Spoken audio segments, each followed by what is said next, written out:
चलिए देखिए, अब इसका आखिरी टॉपिक है मैथमेटिकल टूल्स का इंटीग्रेशन। नाम से समझिए, इंटीग्रेशन मतलब कि जैसे कोई चीज ऐसा है, हमारे पास छोटे छोटे एलिमेंट्स हैं, ठीक है ना, बहुत सारे छोटे छोटे एलिमेंट्स हैं, हम उनको कलेक्ट करके उनका सम कर दें या कलेक्शन कर दें तो पूरा ऑब्जेक्ट हमें मिल जाता है, ठीक है ना, पूरी बॉडी की मेजरमेंट मिल जाती है। उस पूरे कलेक्शन को हम क्या बोलते हैं? इंटीग्रेशन बोलते हैं। इंटीग्रेशन को दूसरा नाम समेशन भी बोल सकते हैं। क्या बोल सकते हैं? समेशन। जैसे कि हमें किसी छोटे, जैसे आप ऐसा समझो कि आप गेहूं बेचने गए, ठीक है ना, क्या बेचने गए? गेहूं। तो जो सेठ है गेहूं खरीदने वाला, उसने पारखी लिया और उस पूरे 1 क्विंटल वाले बोरा में, मतलब ऐसा तो है नहीं कि बोले बोरा खोलो पूरे ग्राउंड में फैलाओ, मैं देखना चाहता हूं कैसा गेहूं है, नहीं, वो ऐसा नहीं करता। वो क्या करते? पारखी लिया, पारखी को सबसे नीचे मारा, देखा ठीक आइटम है, बीच में मारा, फिर देखा बोले ठीक है, सबसे ऊपर मारा। मतलब वो 2 या 3 जगह से छोटे छोटे सैंपल लेके ये डिसाइड कर लेता है कि पूरे बोरे में किस तरीके की व्यवस्था है या पूरे बोरे में किस तरह का आइटम है, किस तरह का प्रोडक्ट है, ठीक है ना। और वो पूरे बोरे को नहीं खुलवाता, परेशानी नहीं होती। जैसे अपन चाय बनाते हैं, क्या बनाते हैं? चाय। अब हमको जैसे टेस्ट करना है, चाय कैसी बनी है, शक्कर कैसी है, चाय पत्ती कैसी है, दूध कैसा है, तो हमने क्या किया कि थोड़ी सी, एकदम बहुत थोड़ी सी चम्मच में चाय ली, चम्मच में बहुत थोड़ी सी चाय, और उसको पी के देखा तो हमको मालूम चल गया कि चाय आखिर कैसी बनी है। ऐसा तो नहीं कि डंका उठाया, छलनी मुंह में लगाई और बस शुरू हो गए, ऐसा तो नहीं करते ना। थोड़ी सी, बहुत थोड़ी सी, और सोचिए उस थोड़े से हम पूरी चाय का आइडिया लगा लेते हैं। यही कहानी आती है मेजरमेंट में। कहाँ आती है? मेजरमेंट में। होता क्या है, आपने सुना होगा, कई बार टीवी में आया करता है, इस बार पन्ना जिले में 25 सेंटीमीटर वर्षा हुई। लड़के पगलाए रहते हैं, पूरे तालाब भरे हैं, नदियां बह रही हैं, इनको 25 सेंटीमीटर कहां से दिखाई दे रही है? समझिए कैसे नापते हैं। मान लीजिए ये मौसम विभाग ने अपनी छत में तसला रख दिया। तसला जानते ना, तगाड़ी, कोई बर्तन, पैन, ठीक है ना, ये तसला रख दिया और बारिश हुई, ठीक है ना, उसको पानी को वेपराइज नहीं होने दिया, ठीक है ना, वो पानी सेफ है, बिल्कुल भी लॉस नहीं हुआ। उनने अपने छत पे रख दिया और बारिश इस पे हुई और उन्होंने इसकी हाइट मेजर कर ली, ठीक है ना। आप ध्यान दीजिएगा, आप अपने मतलब आंगन में जब बारिश हो ना, अपने आंगन में 10 ठो ऐसी छोटे छोटे तसला रख देना, छोटे छोटे 10 तसला रख देना। कितनी भी तेज बारिश हो, कितनी भी तेज बारिश हो, एक बड़ा तसला, एक छोटा तसला, एक बहुत छोटा, लेकिन बारिश में हर तसले में जो पानी की हाइट है वो इक्वल होगी। आई बात समझ में? ये बहुत खास बात है। मैंने इनडायरेक्टली आपको ये भी बता दिया। ये सेंटीमीटर का बड़ा कंफ्यूजन रहता है दिमाग में।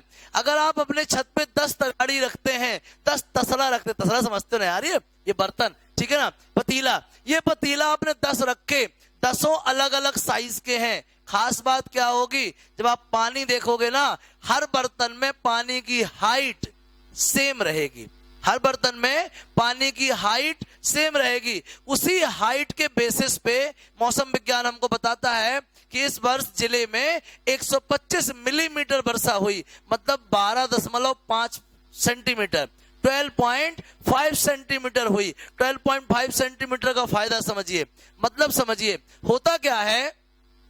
जैसे कि आपने देखा कि उसने इस छोटी तगाड़ी में इस हाइट को मेजर कर लिया, इस हाइट को मेजर कर लिया, समझना बात को आप, इस हाइट को मेजर कर लिया।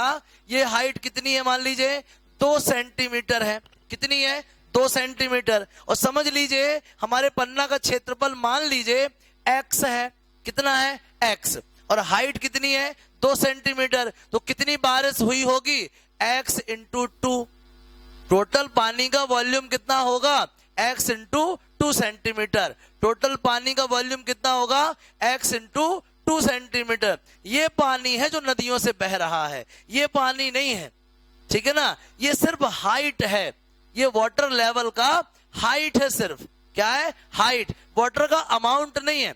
ये जो 5 सेंटीमीटर, 15 सेंटीमीटर, 100 सेंटीमीटर बारिश बताई जाती है ना, ये वाटर का हाइट है, लेवल है, ठीक है ना। ये नहीं बताया जाता कि इतना पानी गिरा है। पानी तो ये है volume, area of the a region into क्या, हाइट ऑफ द क्या, वाटर, ठीक है ना। तो ये जो बताते हैं आपको, ये लेवल बताते हैं, तो उन्होंने एक पर्टिकुलर रीजन की हाइट निकाल ली, उन्होंने अंदाजा लगा लिया कि पूरे एरिया में कितना पानी गिरा होगा।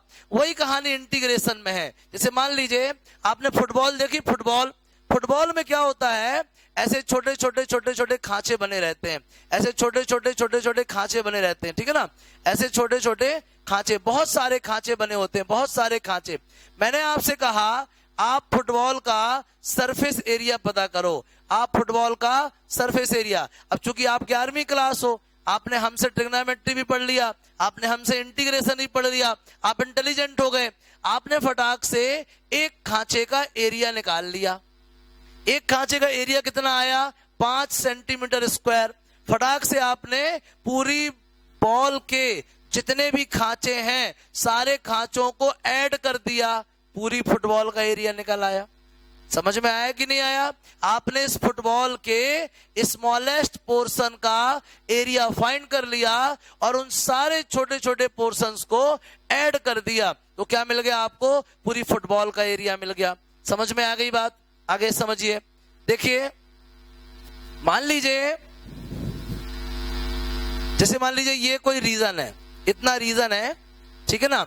हम ये छोटे से पोर्शन का एरिया निकाल लें, क्या, डीए। तो क्या हम इस पूरे का एरिया निकाल लेंगे? बिल्कुल निकाल लेंगे। इंटीग्रेशन ऑफ डीए कर देंगे। क्या कर देंगे? Integration of DA. तो इंटीग्रेशन का मतलब है समेशन।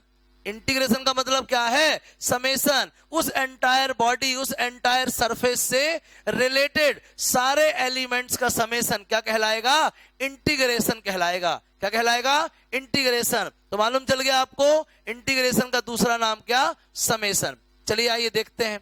मान लीजिए ये हमारे पास कोई एस सरफेस एरिया वाला स्फीयर है, इसके छोटे से पोर्शन का सरफेस एरिया क्या होगा?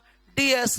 ध्यान दीजिए, इंटीग्रेशन ऑफ डीएस क्या आएगा? एस। सोचो यार, छोटे से पोर्शन का डीएस एरिया है, छोटे छोटे सारे डीएस जोड़ देंगे तो क्या बन जाएगा? एस बन जाएगा। तो इंटीग्रेशन ऑफ डीटी क्या होगा? टी। इंटीग्रेशन ऑफ डीके क्या होगा? के। इंटीग्रेशन ऑफ डीएक्स क्या होगा? एक्स। समझ में आ गया? दूसरी चीज, आपके में जो इंटीग्रेशन है वो सीधे सीधे आपको वैल्यू पुट करने वाला है, ठीक है ना। लेकिन फिर भी मैं आपको बता देता हूं, इसका एक जो बेसिक है जहां से इंटीग्रेशन की शुरुआत होती है उसको बोलते हैं लिमिट सम मेथड। क्या बोलते हैं उसको? Limit sum method. असल में जो इंटीग्रेशन है, इंटीग्रेशन दो टाइप का है, एक डेफिनेट, दूसरा क्या? इनडेफिनेट। जब प्रैक्टिकली किया गया और इंटीग्रेशन फाइंड किया गया तो डेफिनेट इंटीग्रेशन फाइंड किया गया। क्या फाइंड किया गया? Definite integration. फिर उसी को जब फंक्शन वगैरह में अप्लाई किया तो फिर इनडेफिनेट का भी कंसेप्ट देखने को मिला। समझिएगा, जैसे कि ये लिमिट सम मैं आपको बताऊंगा जब मैं आपको डेफिनेट इंटीग्रेशन पढ़ाऊंगा। क्या पढ़ाऊंगा?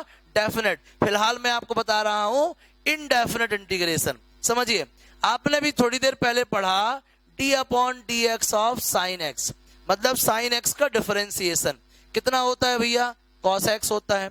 चलो देखो, d sine x is equals to क्या होगा? Cos x d x. अब देखिए इंटीग्रेशन ऑफ डी एस क्या होता है? एस। अगर आप डी एस से डी हटाना चाहते हैं तो आपने क्या किया? इंटीग्रेट किया, समझने के लिए। तो अगर आप इस डी साइन एक्स से डी हटाना चाहते हो तो आप क्या करोगे? इंटीग्रेट करोगे। या ऐसे समझो, डी साइन एक्स मैग्नीट्यूड वाले पोर्शन का स्मॉलेस्ट पीस है। डी साइन एक्स क्या है? साइन एक्स मैग्नीट्यूड वाले पोर्शन का स्मॉलेस्ट पीस। हमको पूरा चाहिए ना, लो इंटीग्रेट कर दो। लो, तो डी साइन एक्स की वैल्यू क्या होगी? Sine x integration of cos x. Integration of cos x d x क्या आ गया बताइए? Sine x. ऐसे ही integration of sine x d x क्या आएगा बोलो? Minus cos x. Integration of tan x d x क्या आएगा? लॉग सेक एक्स या फिर minus log cos x. Integration of cot x क्या आएगा? Log sine x. Integration of x to the power n क्या आएगा? X to the power n plus one upon n plus one. Integration of one by x क्या आएगा? Log of x. Integration of e to the power x क्या आएगा? E to the power x. Integration of a to the power x क्या आएगा, a to the power x upon log of a. Integration of sec square x क्या आएगा, 10x।